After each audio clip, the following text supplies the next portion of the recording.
हल्ला झाल्याच्या प्रयत्नाची एक धक्कादायक आणि गंभीर आरोप आहे। आपल्यावर हल्ला करण्याचा प्रयत्न झाला असा आरोप अजय बारसकर यांनी केलेला आहे। जरांगींवर आरोप करणाऱ्या बारसकरांवर हल्ला झाल्याचा दावा केला जातोय। चर्चगेट परिसरामध्ये आपल्यावर हल्ला झाला असा आरोप बारसकरांनी केलेला आहे।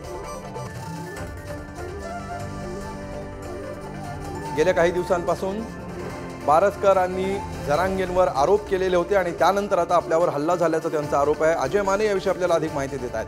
अजय, काय नेमका आरोप आहे बारसकरांचा? आपण जर पाहिलं तर आज संध्याकाळी 5:30च्या सुमारास अजय बारसकर हे जे ते पत्रकार संघात म्हणजे सीएसटी स्टेशन समोर असलेल्या पत्रकार संघाच्या हॉलमध्ये पत्रकार परिषद जे ती मनोज जरांगे पाटील यांच्या विरोधात घेणार होते आणि त्यासाठी ते गावाकडून येऊन मुंबईत असलेल्या चर्चगेट ठिकाणच्या एका हॉटेलमध्ये जे ते वास्तव्यास होते।